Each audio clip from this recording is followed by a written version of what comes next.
ஆவிக்குரியதுனா என்ன? आत्मिक का ஜீவனுக்குரியது. वो जीवन के साथ है. உள்ள நமக்குள்ள ஒரு ஜீவன் நம்மளை இயக்குது. हमारे अंदर एक जीवन हमें चला रहा है. அது என்ன ஜீவன்? वो क्या जीवन है? அதனால தான் உள்ள ஒரு ஆவியானவரை கொடுத்துட்டார் தேவன். इसलिए पवित्र आत्मा हमारे अंदर ही हमें बिठा के रखा है. அந்த ஆவியானவர் நம்மளை உயிர்ப்பிக்கிறாராம். वो पवित्र आत्मा हमें हमेशा जिलाते रहते हैं. எப்படி உயிர்ப்பிக்கிறாரு? किस तरह जिलाते?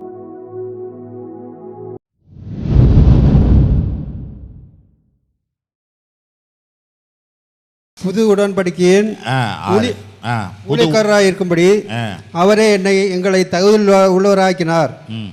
அந்த உடன்படிக்கை எழுத்துக்குறியா இல்லாமல் ஆவிக்குரியதாக இருக்கிறது. எழுத்து கொள்ளுகிறது, ஆவியை உயிர்ப்பிக்கிறது. जिसने हमें नई वाचा के सेवक होने के योग्य भी किया, शब्द के सेवक नहीं वरन आत्मा के, क्योंकि शब्द मारता है पर आत्मा जिलाता है.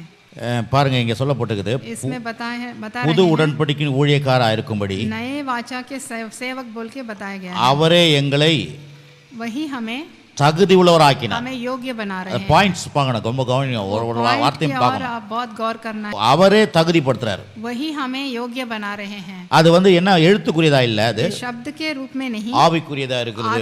आत्मिक रूप में है. ஆவிக்குரியதுனா என்ன?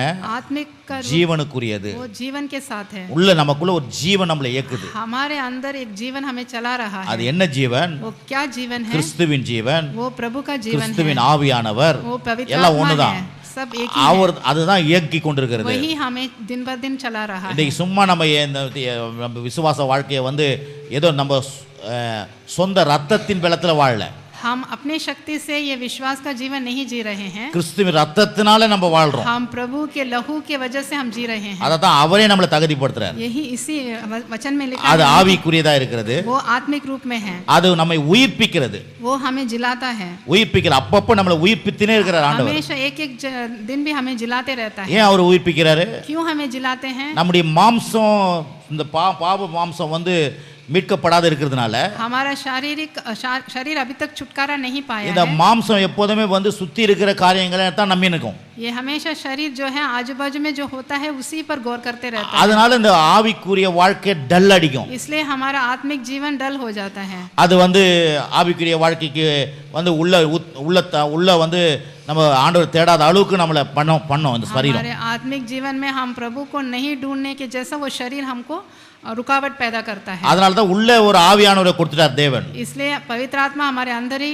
हमें बिठा के रखा है. அந்த ஆவியானவர் நம்மளை உயிர்ப்பிக்கிறாராம். वो पवित्र आत्मा हमें हमेशा जिलाते रहते हैं. எப்படி உயிர்ப்பிக்கிறாரு? किस तरह जिलाते हैं? வார்த்தையின் மூலமா உயிர்ப்பிக்கிறார். वचन के द्वारा हमें जिलाते रहते हैं. ஆகதான் வசனத்தை கேட்க வரோம். इसलिए हम वचन को सुनने आ रहे हैं. சும்மா இது நேரம் கிடையாது, பாடுற நேரம் சும்மா கிடையாது. ये हम ऐसे गीत नहीं गा रहे हैं. இத பிரசங்கம் பண்றது சும்மா இல்ல. प्रचार ऐसे वैसे नहीं कर रहे हैं हम. தேவன் நமக்குள்ள கிரியை செய்கிறதுக்கு செயல்படுகிற இந்த வார்த்தை, இந்த பாடல்லாம் प्रभु जो हमारे अंदर क्रिया करने के लिए ये जो गीत गा रहे हैं ये प्रचार से है.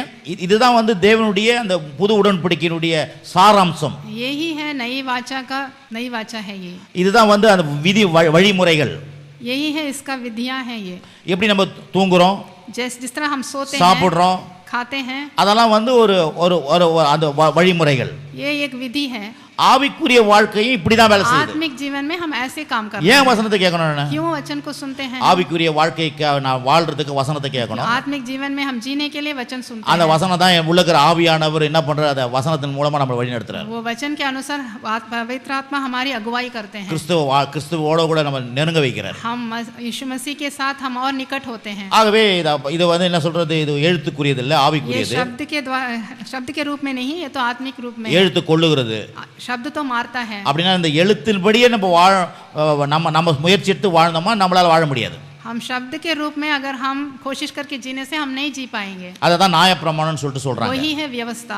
நியாயப்பிரமாணம் 10 கற்பனை. व्यवस्था वही 10 व्यवस्था है. பழைய ஏற்பாட்டுல கொடுத்தாங்க அத. जो पुराने नियम में दिया गया है. அத வச்சு நம்ம வாழ்றல. उसको रख के हम अभी नहीं जी रहे. ஆவியானவர் வச்சு தான் நம்ம வாழ்றோம். हम पवित्र आत्मा के द्वारा ही जी पा रहे हैं. அப்போ நியாயப்பிரமாணம் எதுக்காக கொடுக்கப்பட்டது? फिर 10 व्यवस्था किस लिए दिया गया है? 10 கற்பனை எது? அதான் நியாயப்பிரமாணம் 10 கற்பனை எல்லாம் ஒண்ணுதான். எதுக்காக கொடுக்கப்பட்டது?